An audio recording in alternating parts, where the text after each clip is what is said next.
Bill, old chap, going round on your own, are you? Well, yes, I am. Jolly good, so am I. There's a stroke of luck here. Grab hold of those, would you?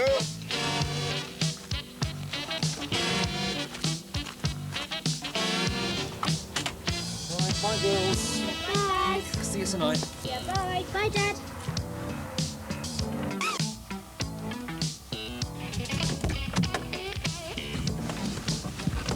Took Jenny to the dentist the other day. No problems there, though. Sam's a bit behind on his schoolwork, but otherwise everything's OK. You get a little worried. Problems at work? Yes, I've got some problems at work. Close the place down, that's what I say. Absolute shambles, going to the dogs. Yes, but if we could give our staff the help, equipment and advice they need... Oh, rubbish. Sack the lot of them. Couldn't sell beer in a rugby club. Look, you're wrong there. It's not their fault that parts sales are down. You know the situation as well as I do. The machine population's in decline. There's high competition. We have to get a larger slice of a smaller cake. Well, you're not going to get it with Jim. Well, you're wrong there as well. Jim knows more about Massey Ferguson machines than you or I put together. He's a wealth of information. Give him the right advice and the tools to do the job and watch the results. Yes, well, it doesn't give me that impression. Look at it. The place is in a complete mess. Imagine trying to find something in that lot. Judging by the speed of Jim's reaction, I suppose farmers have got lots of time to spare.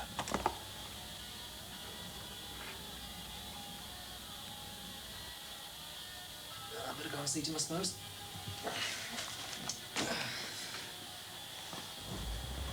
All right, help you? We'll go track rod end for a 590. Track rod end for a 590. 590. Right, that's what we can do, shall we? Track rod end for a 590. Oh, look here. Bit of a rough night, then. Eh? Bit of a rough night. Yeah. Can't see his ear. I don't know. Have I come to the right place? Yes, well, I reckon there's an obvious answer to that question. I'll look on the back, mate. All right, just a minute. You do that.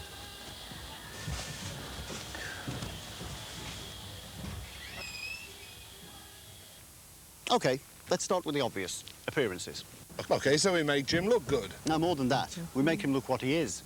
Knowledgeable Bob, and how can I help businesslike. Well, Jim, Someone I the want a customer will stub want to axle turn to for advice. 595. Stub axle for a 595. I've got one of those for you. Just wait a moment. That means making his surroundings tidy as well. Oh, is that right hand or left hand? Right. OK. Appearances are skin deep. Doesn't look very confident to me. He may look smarter, but I wouldn't go to him for advice. He needs to smarten up his technical knowledge and stores as well. There we are, Bob. One stub axle. You sure it's a 595? That's the one, yep. All right, put it on the account. I will. Bye. Bye, Bob. Now, if I got a machine down, I wouldn't be very happy about it if the parts salesman didn't know exactly what he was doing. Make me feel like a right dick. OK, I point say, taken. old chap. Don't mind if I go first, do you? I'll show you how it's done and everything.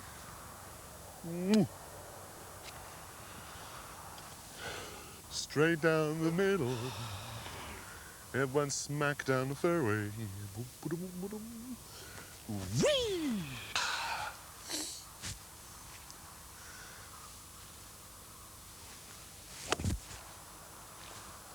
Oh, damn it! Wind. Yes. Well, I see what you mean about Jim. Jim, that Bob? is a 550. I ordered a 595. It's the wrong part, is it? You've cost me a day and maybe look a fool in front of the foreman. Now, damn well, get me a 595. I'm going to have a look. All right, Bob. Just wait there. Get the Hurry right up. one. Yeah. He needs to take more care. Make sure his parts books and microfiche are bang up to date. Sorry about that. And that his stores are well organised. Oh, I'm sorry. All right.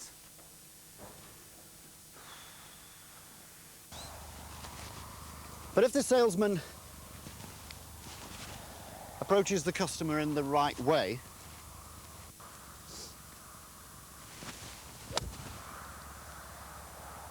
has technical information to hand, and can give the right advice, then that's a different matter. You jammy devil. Knowing where to lay one's hand on technical information and quick retrieval of the vital part adds to a salesman's credibility, especially when there's a VOR situation and the farmer's feeling irate. And the customer will respect his advice when it comes to related parts selling. And that helps the customer. Saves him time and effort. Creates more business for you. Precisely. And if you've been watching Jim, you'll see that's exactly what he's doing. Hello, Bob, how are you? Look, I've got any marine blue paint for a Land Rover. Marine blue for Land Rover. Let's look at the display, shall we? That's better. Land Rover. Confident. Marine blue. Let's see. Knows where to go. That's it. That's the one you want. And just watch this. And while you're at it, you want some thinners too, don't you? You're quite right. There we are then. Related selling. That's it. Easy, wasn't it? See, I saw your last shot. He was lucky. Lucky, you see. Now, I watched your swing. I think I've seen one do properly. Now, you're not cocking your wrists on the backswing. You're not keeping your eye on the ball. You're not teeing up straight. You don't know where it's going.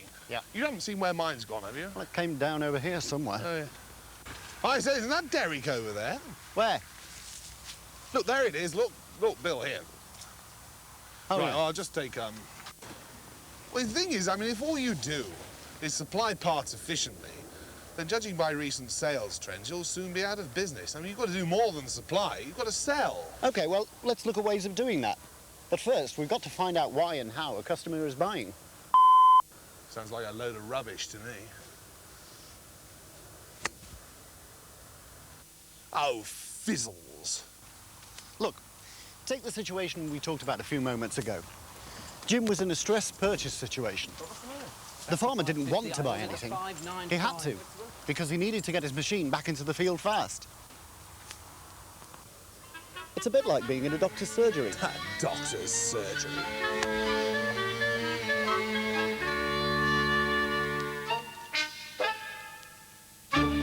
Next.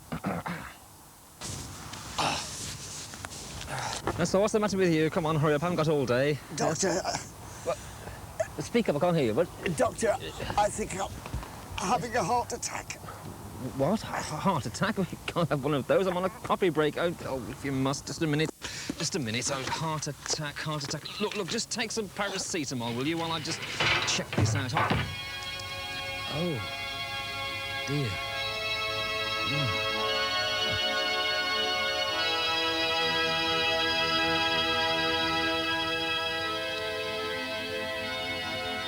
Gosh, I see what you mean.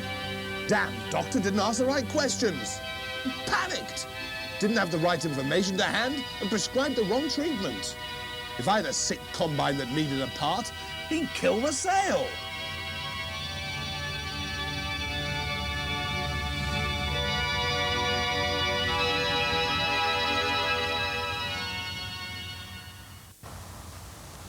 Not very convincing, is it? This is what you'd normally expect. A heart attack, you say? Well, don't panic. Do you have any other pains? No. Any faintness, dizziness? No. Pains in the arms? No. Look, let's check you out, OK? Just come with me. OK. This way. Well, all you have is acute indigestion. Now, I'm going to give you something to relieve the pain for now, and I'll also put you on a course of tablets that will prevent this from happening in the future. Right. OK? Right. Just take that with you. OK. OK. Thanks very much. That's fine. Bye-bye. Bye-bye. Oh, dear. Ooh, sorry! Oops.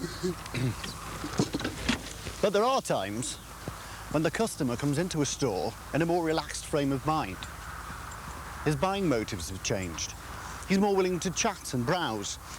Now, look, it's common sense. You don't normally start a conversation like this. Excuse me. Can I have a conversation with you?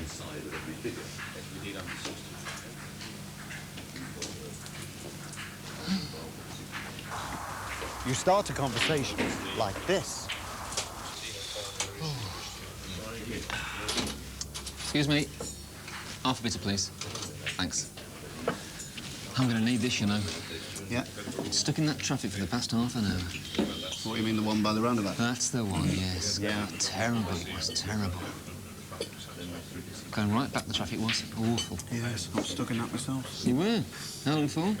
About 3/4 of an hour. It's disgusting, isn't it? Thanks a lot. It's terrible. When they're going to finish it, that's what I say. Well, they say they're not going to finish till next month. Next month, next year, more like. Cheers. Well, down the hatch. Cheers. Look, in a sales situation, you don't say, "Can I help you?" That invites the answer no. You talk to a person in a way that prompts a positive answer, such as by asking an open question. That way you can start to find out what the customer's needs are. A bit like preventative medicine. Sell the benefits. That makes it easier for the customer to say yes. There you go. On the account? Yes. How'd the combine perform this year, Bob? Apart from a bit of trouble from a couple of the belts, Yeah. otherwise fine. You know, our service department are offering a free 30-point out-of-season check on all combines over the next 6 weeks. Bit busy at the moment, Jim. There's a 5% reduction on labour, 10% reduction on parts for any work done. 10%. That should give you a trouble-free harvest next season, shouldn't it? So when's the best time for one of our fitters to call round? Make it Wednesday. OK. Bye, Jim. Bye. Of course, when people go into a shop, they often don't know what they're going to buy. They buy on impulse. You can catch me falling for that old trick. Not some sort of thickie, you know.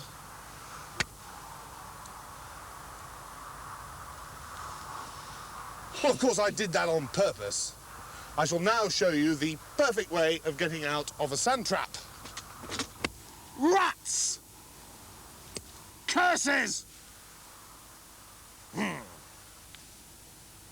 Damnation!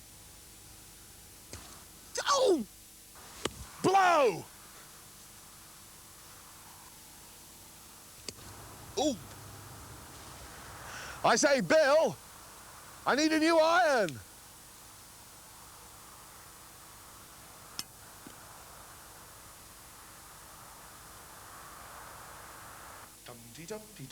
Oh, good afternoon, sir. How can I help you? Yes, well, thanks to the incompetence of my partner, I now require a new 9-iron. Certainly do, sir. I'll just go and fetch it for you. Less of the lip, more of the service, my man. Thank you, sir. While I'm at it, I'll have a new box of balls, I think. I'll have one of these. Oh, And, yes, might as well have a few of those. Oh, and I'll have, And he said he wouldn't fall for the old impulse buy trick. and, oh, that's nice, too. Different shade. And, oh, what do you want those for ages? Of the Rambo tees, and one of the Samantha Fox smocks. Very nice, And I'll sir, have yes. one of these. And I think 2 pairs, eh? Oh, Raleigh, of course, yes. umbrella and Oh, a cuddly toy. cuddly toy, and don't forget the number 9, Oh, thank you very sir. much. Well, that's very good. That will be £542.38, sir.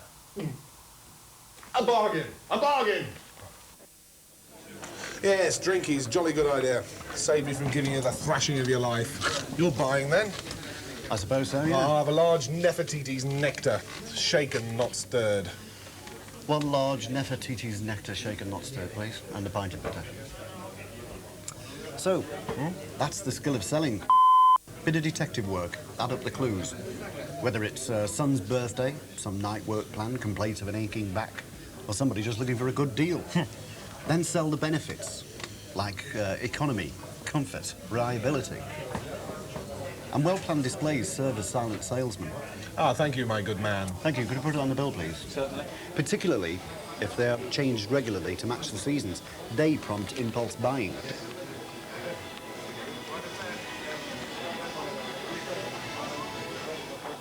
Damned impulse. Cost me a packet every time my wife goes into town.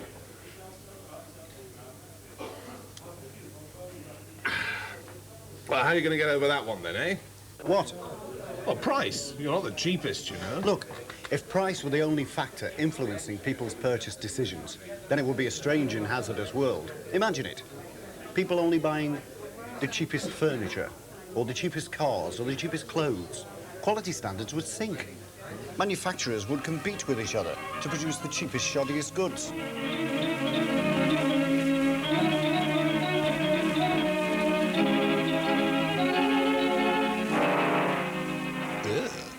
Yeah, I see what you mean. In practice, people are a whole lot more discriminating. They have many reasons and motives for buying or not buying, many of them conscious, some of them being subconscious. I prefer to be unconscious when my wife's buying. It'd be an awful lot less painful on the wallet. That's because your wife is buying for fashion and prestige. Price is secondary to her. In business, it's different. Price is important. But so too are reliability, availability, quality and safety. You see, I'm willing to pay more if I'm sure that the part will do its job properly, will last longer, and that I can get it on time. You see, I can do without the anxiety of worrying when the next breakdown is going to happen. So if the parts salesman can convince me of the benefits of buying from him... Well, such as? Well, I'd be willing to pay more for a quartz halogen lamp if I was convinced that it was brighter, would make night work easier and safer, and would last longer. It's as simple as that. Hey, Jim, why is this thing so expensive? Well, it's a top-quality quartz halogen lamp, isn't it? What does that mean? Well, it's lasts you 3 times as long as a normal one, maybe even 4 times as long. You mean give it a season, throw it away? No, a lot more than that. And a lot brighter as well. Light your field up at night, that will. Good for night work? Oh, excellent. Marvellous, yeah, really good. Well worth the money. Yes, well, clear benefits like that aren't always obvious, old man, are they? Well, look, take safety, for example. A farmer should be aware of safety, even when he's buying something as seemingly insignificant as a hitch pin. The challenge is to make him aware of that, whether it's brakes, belts, or whatever. Oh, yes, I see what you mean. Yes. And there are other reasons for buying, such as convenience. If I enter the store for oil filters, then see that I can buy oils from there as well. Buying it there and then might save me time and inconvenience. Oh, and if the store was having a special offer as well. Precisely. And a mailer sent on our standard sales, service and parts address list will help as well. Plus any local newspaper advertising. It all spreads the message. So what Jim has to do to sell properly, take care of his appearances, smarten up the old retail and stores area, develop his product knowledge, approach the customer in the right way, ask questions that encourage a response, sell the benefits, and close the sale. Sounds easy. I suppose it is if you really think about it. Jolly good job you got me around pointing these things out for you. You'd be in Yes. serious trouble, wouldn't you, old chap? I suppose so. Yeah, but displays on their own aren't going to sell an awful lot, are they? Now, you're wrong there. Retailing is a very powerful selling tool. I'll tell you what, come and have a look at this video. OK. Now, let's see what you think about this. What is it? It's a video on retailing. Oh, I'll watch anything, me.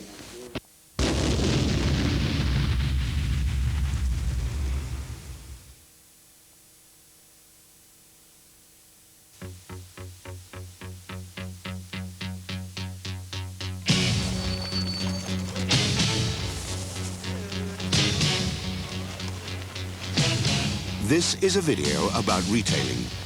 For those of you who already use retailing, we know it will reinforce what you think and enhance the experience you already have. If you've yet to learn about retail techniques or would like to be convinced, then you'll find this video very useful. You might find it odd that we're showing pictures of retail stores, apparently with little relevance to agriculture. So did we. Until we interviewed successful retailers in the high street, the automotive parts aftermarket, and dealerships in agriculture. We found that everybody had the same problems and the same retailing solutions, irrespective of what product they were selling or where they were selling it. The common problem: to persuade more customers to visit, buy more whilst they are there, and come again. The common solution was good, imaginative retailing. Later, we will show how retail techniques can be applied in our industry. But let's first see what we can learn from others. Ask anyone what he understands by the word retailing, and he will probably say it describes the shopping industry. He probably won't have given the subject too much thought, although he knows that he prefers to shop in some stores rather than others, and he prefers to buy one brand of product as against another.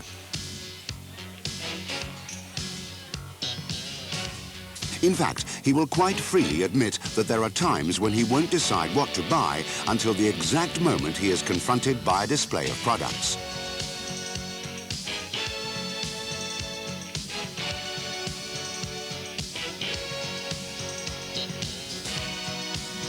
Ask the same question of a person in the retail trade, and he will refer to retailing as a discipline, a precise and very persuasive science, powerful enough to influence the way in which customers behave. In the competitive world of high street selling, retailing is not just a nice-to-have discipline. It's not an exaggeration to say that if any store neglected their retail approach, they would quickly lose sales, market share, and something on which we all depend, customer loyalty, and hence, repeat business. In making this program, we spoke to 3 leading high street retailers: Auchan in France, Woolworths and Halfords in the UK. One interesting point became very clear.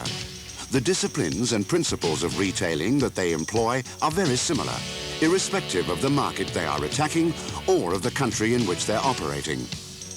Not so long ago, Woolworths lost their market share to aggressive competition. They highlighted innovation and change in their retailing approach as a key factor in regaining their place in the market. They replaced their old image with a new dynamic retail strategy, which yielded a £22 million profits turnaround. Their objective was simple: to increase the average customer spend and increase margins, giving Woolworths more profit per square foot of selling space.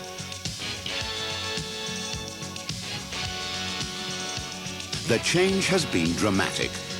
A new store layout with wide aisles, a brighter and more cheerful atmosphere, plenty of space for customers to browse, and excellent visibility of products. Powerful self-select displays make it easy to buy. Much like PowerPart, products have been grouped together into product groups, or focus areas. An examination of any French Auchan store will confirm that modern retailing is not just a nice-to-have discipline. Retailing is totally essential to their existence and success. Auchan emphasized that you have always got to give the customer a reason for shopping with you, or loyalty will quickly erode and customers will go elsewhere.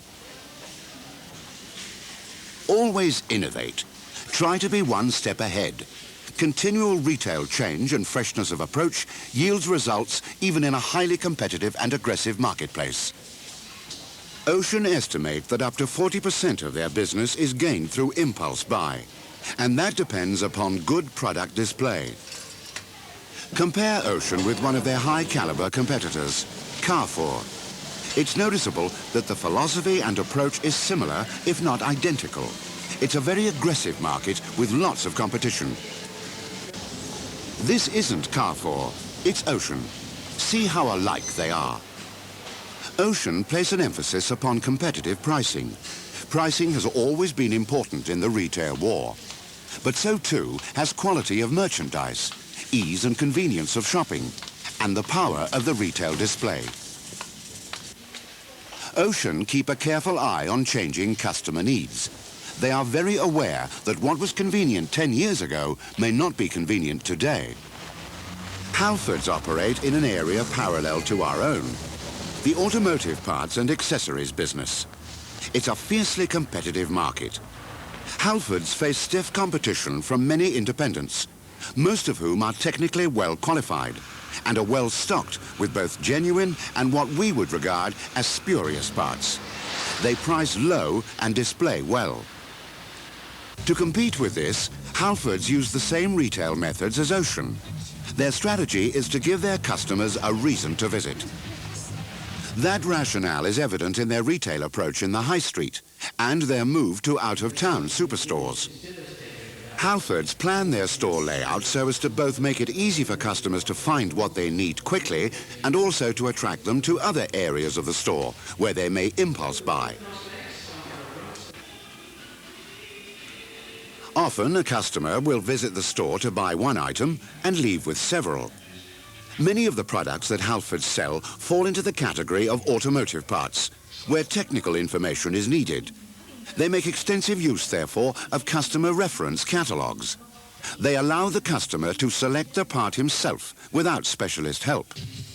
On the odd occasion when a customer does need more advice, all Halford staff are well trained and can talk with confidence regarding any of the products in the store. Smart and pleasant appearances and a helpful approach to the customer yield dividends in terms of increased sales. It encourages the customer to return. Halfords highlight the need to keep the retail area fully stocked and fresh. They change point of sale displays regularly. There should be something new and interesting to attract existing customers back to the store. And, of course, attract new customers. Their aim is to make shopping a pleasurable experience. They change their display material 6 times a year, completely through the store. No old material is allowed to stay. Promotions are usually led by a number of products offered at reduced prices. Often, they are seasonal offers. But the style of the promotion permeates the whole store, giving the perception that all the merchandise is well priced. Halfords monitor carefully the results of each promotion. They place emphasis upon brightness and sparkle in their displays. Rough and ready displays are a turn-off. They do not generate the turnover that Halfords need. Related and similar products are displayed together. This cooling display includes chemicals, radiators, hoses, caps and water pumps, plus the technical information that a customer will need to help him select the parts himself. The same applies to brake parts, brake shoes, brake pads, accessories and hydraulic fluid, and filters, all self-select, all carefully planned. This filter display publicizes a full vehicle service promotion. Halfords aggressively promote servicing through their parts and accessories areas. That includes an exhaust service, a radiator service, and a body panel service. Peter Scriven, Marketing Controller, Halfords. In Halfords today, modern retailing techniques are essential. What we've got to do is ensure that for the products where self-service is relevant, then again the customer has product which is supported in terms of ease of display, clear signage, and again those techniques are supporting that product. Where we have again product where customer advice is required, again the staff are to be trained properly and have the information again at their fingertips. Training of staff is a very, very high priority. Where Halfords are stocking really specialist products without that knowledge of the products, and again also the ability to answer the customer queries in the right sort of way, in the positive sort of way, then again those sales just cannot be made. So again training is very, very important, both in attitudes and also product knowledge. In Halfords we have a number of seasonal promotions. Actually the year is divided into 6 separate promotions, selecting obviously key lines at the relevant time of year. In winter that can relate to antifreeze, de-icer, whereas coming up to Christmas are the Christmas gift items. That can feature products with money off, but certainly doesn't mean that every product in that promotion we are discounting or taking money off. We can have value packs where things are banded together, or just under the umbrella of that promotion actually feature other products and related products, so they can again be selling on. And the whole promotion is there designed to create a lot of again an atmosphere of activity and excitement in the store, draw customers in through our advertising and window displays, and obviously sell more product. The layout of our stores actually utilises the customer flow around the store, so that we have a standard layout in terms of order of displays. We always open up our store with the body care and cleaning type products. Again, they're bright, bright products which are quite high volume sellers, and again a good pickup line, so again can attract customers into the store. We also always have a front gondola and a promotional gondola end right at the beginning. We'll then use other items such as bicycles or parts and spares towards the rear of the store, which are slightly more specialist areas, but nevertheless putting alongside those volume selling areas such as oil, so those will go alongside the parts. They are related anyway, but we'll also pull customers to the back of the store. So again we have a set layout which actually uses the flow of the store to sell onto products and link like products together. If Halfords had to go back to really the old days where modern retailing techniques, controls of merchandising, promotions didn't exist. Frankly, I would believe it would be really anarchy out there. Profitability would certainly suffer. We'd have a lack of control, and we really wouldn't be in a position we are today. I believe we're the market leaders, and looking forward to continuing that position and strengthening it. So, having looked at the retail approaches of 3 high street businesses, what lessons can be drawn for our own industry? Farmers are our livelihood and must come first. Their motives are value for money, convenience, availability, speed and choice, not necessarily in that order, and the need for expertise and advice. A salesman on his own behind a conventional parts counter can't hope to appeal to all of these. Modern retailing can. So what are the key factors in building a retail area that really sells? It goes almost without saying that convenient car parking and clear outside signing are important. It can be a silent turn-on for your business. Experience proves that a bright, warm and pleasant environment will generate sales. So it's important to make sure that the building and atmosphere it generates is right. Pay attention to lighting and bright, clean walls. The aim is to draw your customers' attention to bright, well-lit product displays, with as few distractions as possible. The idea is to gently influence and guide your customers when they are in your premises, to pause and browse, walk around each display, and almost subconsciously look at the displays that you want them to. There's plenty of advice available from Massey Ferguson to help you achieve this. The easiest way of explaining how a retail operation should be planned and built is to show how to do it. We filmed the building of a retail display from scratch in a typical dealership. It was a small building, so it was ideal to illustrate what could be achieved in a confined space. This is what it looked like before.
This is what it looked like after.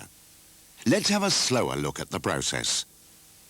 Massey Ferguson had already helped the parts manager plan the area some time before. They considered the problem of displaying as much product as possible in a confined space, while still making the area seem spacious and attractive to the customer.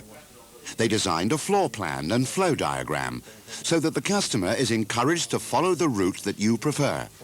And MF recommended the positioning and types of retail units which would work best. Good quality equipment is important. It lasts, displays the product at its best, is easy to install and adjust, looks clean and gives a quality feel to the product, and will stand the weight of heavier parts. Keep clear, wide aisles and as much space for all-round visibility as you can. Units placed in the middle of the store should be low, no more than 1.5 meters. Experience in high street retail stores shows that obstructed vision affects sales potential. Divide the retail area into clear product group areas, or focus groups. Display all similar and related products together. Let the retail units achieve related and impulse sales for you. Make sure these focus areas are well identified with signs that you can see clearly from all areas of your retail store. Take advice from Massey Ferguson concerning those areas on units which are the most powerful in generating sales. There are well-tested ground rules, such as vertical blocking of lots of similar product, or product families. This will improve impact and encourage related sales. Vertical displays allow a customer to scan an entire product range at a glance.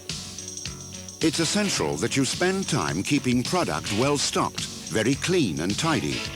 Each product should be clearly priced. Lack of clear pricing breeds suspicion. So make sure that everything is well marked. Where it's needed, the correct customer information should be at hand. Poor or no product information means a lost sale, or the cost of more of your time. Impulse lines should be displayed at eye level for maximum temptation. So should high-value, high-profit items, such as plough lamps and beacons. The customer's gaze will continually return to them. Demand lines, that is, product the customers are most likely to consciously look for, such as linkage or hardware, should be placed at lower levels. So should heavy items, such as toolkits or batteries. Once your retail area is established, don't feel afraid to experiment. Stacks of a product piled in a cash and carry style form a large forceful display, especially in or near a large window. Run regular promotions every 2 months or seasonally. Fresh new display material creates new interest. A bored customer will go elsewhere. Special price promotions over a small range of your products will give the perception of good value throughout the store. Finally, it's important to keep your retail area continually alive and busy. That means making people aware that you're there. Through local advertising, mail shots, open days and special events. There is no doubt that the more people you can tempt to your retail stores, the more you will sell. Modern retail techniques have evolved in the high street where competition is fierce. The influence of the effective retail display is considerable. Retailing is powerful, and it works.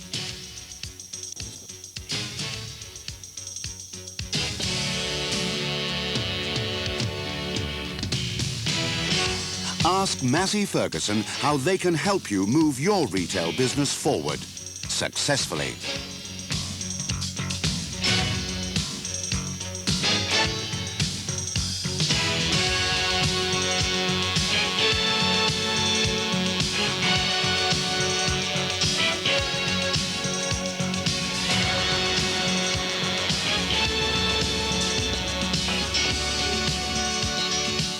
Stephen Story, Parts Manager, Chandler's Farm Equipment.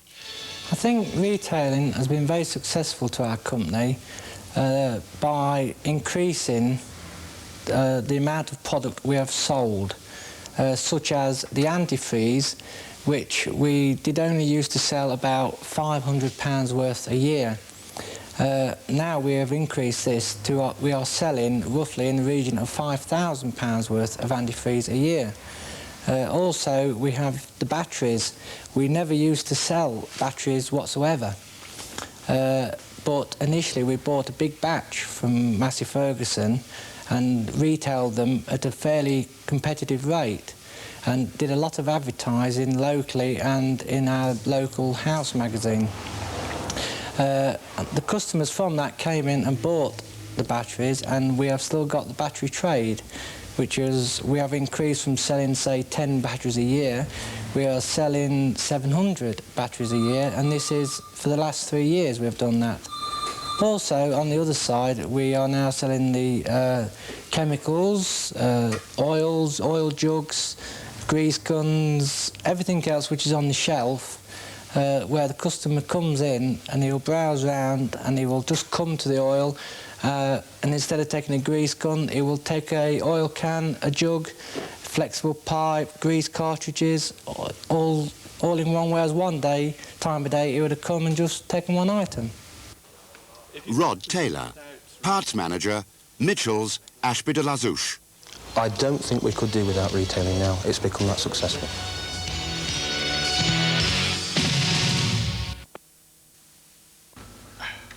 Well, what do you think about that then? Dom, very impressive. How are you going to get it over to your sales force? Well, I've had an idea about that. I think we should make a video. Oh, that'd be a good one. Yeah. Right. What I thought was we could have 2 chaps playing a round of golf. Oh, like we just played a round of golf. Like we've just done. Now, one of them could be the straight man. Like you. Like me, yes. And the other one could be a bit of a comic character, you know. Coldplay, golf, very good, that sort of thing. You'd need a bit of a nitwit to do that, wouldn't you? Yes.